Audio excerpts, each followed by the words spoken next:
आज प्रदेश की 247 अनाज मंडियों में हड़ताल। कृषि उत्पादन व्यापार अध्यादेश का विरोध यहां पर किया जा रहा है और जयपुर की राजधानी मंडी में इसके लिए धरना प्रदर्शन। सभी मंडियों में व्यापारिक प्रतिष्ठान जो है वो बंद रहेंगे।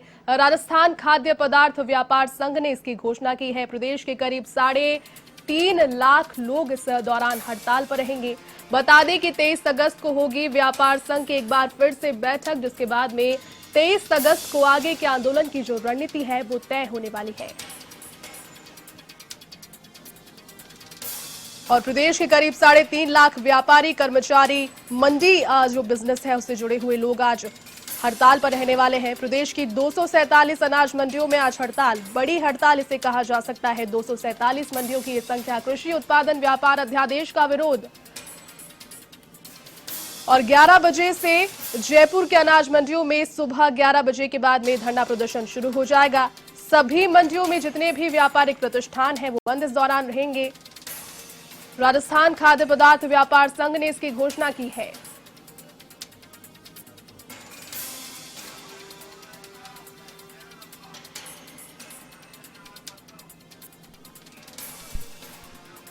चलिए इसी खबर पर अधिक जानकारी के लिए हमारे सहयोगी बीके शर्मा फोन लाइन पर जुड़ चुके हैं। बीके, एक बड़ी हड़ताल कहा जा सकता है इससे प्रदेश की, चूंकि 3.5 लाख से ज्यादा लोग इस दौरान हड़ताल पर हैं। बताएं कि क्या मांगे रहेगी और किस कारण के चलते ये हड़ताल रखी गई है। जैसे ये 5 जून को केंद्र सरकार ने एक अध्यादेश जारी किया था, जिसके तहत मंडियों के अंदर जो व्यापार करते हैं व्यापारी, उनको ही मंडी शुल्क और दूसरे जो राज्य सरकार के उपकर होते हैं वो देना होगा। और मंडी के बाहर अगर कोई व्यापार करता है तो उसको कोई भी इस तरह की शुल्क देना नहीं होगा जी। यानी कि मंडी के बाहर जो व्यापारी हैं उनके व्यापार में लागत कम होगी, तो वही उत्पाद मंडी से खरीदने पर महंगा मिलेगा और मंडी के बाहर खरीदने पर वो सस्ता मिलेगा। तो जाहिर सी बात है कि जो खरीदार होते हैं, जो ये थोक विक्रेता, रिटेलर, जो मंडियों से चीनी, मसाले और अनाज, दूसरी चीजें जो लेके आते हैं, उनके लिए बाहर से खरीदना क्योंकि सस्ता होगा, इसलिए वो लोग बाहर से खरीदेंगे। तो मंडी की जो व्यवस्था है, मंडियों के व्यापारियों का ये मानना है कि इससे मंडियों का जो व्यापार है वो ठप हो जाएगा जी। और इसलिए वो चाहते हैं कि या तो मंडी शुल्क मंडियों के अंदर भी समाप्त कर दिया जाए, ताकि बाहर और मंडियों के अंदर दोनों ही व्यापार समान हो, दोनों की लागत बराबर हो, तो फिर जो बेहतर जो प्रोडक्ट देगा उसको वहां से खरीदार खरीद पाएंगे जी। तो या फिर बाहर भी जो कोई व्यापार करता है, जो फैक्ट्रियों से सीधा माल मंगवाता है, जैसे चीनी को आप महाराष्ट्र और उत्तर प्रदेश से चीनी आती है, उसको अगर बाहर सीधा आप फैक्ट्री से कोई ट्रक मंगवाते हैं तो उसको कोई शुल्क, मंडी शुल्क और दूसरे शुल्क नहीं देने होंगे। लेकिन वो व्यापारियों का कहना है कि बाहर वाले को भी ये व्यापारी को ये शुल्क देना चाहिए, इस तरह की व्यवस्था हो जी।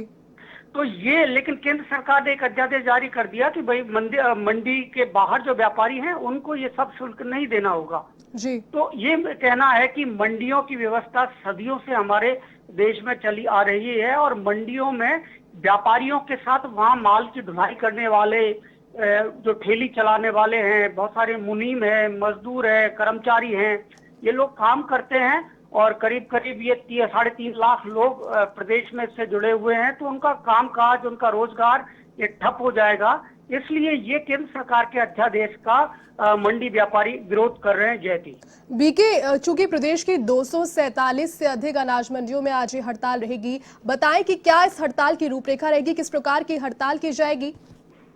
आज यदि कोई किसान अपना माल लेकर मंडी में आता है, क्योंकि उससे वो माल आज बेचना है, क्योंकि बारिश का टाइम है, उससे बाहर वो रख नहीं सकता, रोक नहीं सकता, तो गांव से कोई किसान लेकर आएगा तो आज वो अपना अनाज, खाद्यान्न जो भी कुछ लेकर आएगा वो नहीं बेच पाएगा, क्योंकि ये व्यापारियों ने अपने प्रतिष्ठान बंद कर रखे हैं।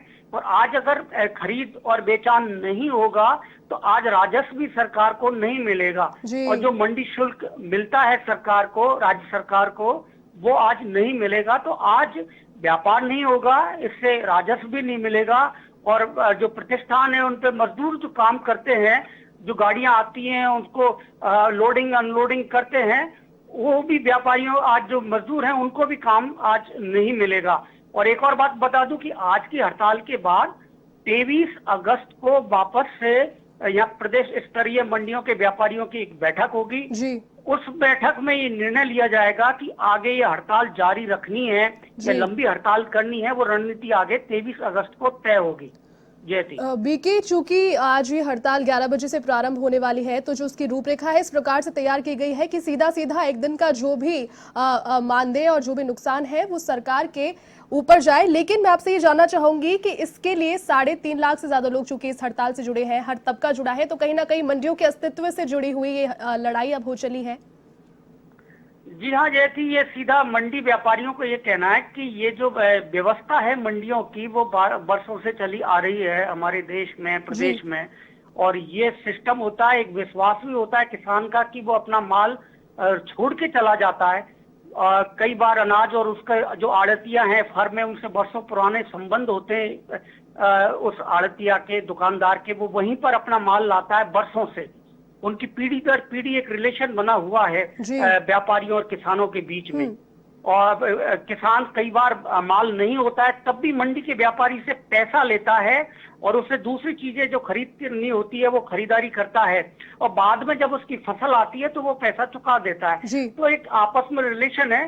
तो मंडी व्यापारियों का ये कहना है कि किसान और व्यापारी के बीच का ये संबंध ही अगर मंडियों में इस तरह का ये अध्यादेश लागू किया गया तो ये मंडियों का अस्तित्व ही खत्म हो जाएगा, उससे व्यापारियों को नुकसान होगा और एक वर्षों से चली आ रही जो व्यवस्था है वो भंग हो जाएगी। जयती बीके, चूंकि व्यापारी, कर्मचारी और मजदूर सारे तबकों को इससे प्रभावित होंगे, जो लोग हड़ताल कर रहे हैं वो भी और जो लोग हड़ताल के वजह से प्रभावित होंगे वो भी, तो सरकार कितने जल्दी इस पूरे हड़ताल पर एक्शन ले सकती है? क्या इसकी जानकारी फिलहाल कुछ मिल पा रही है?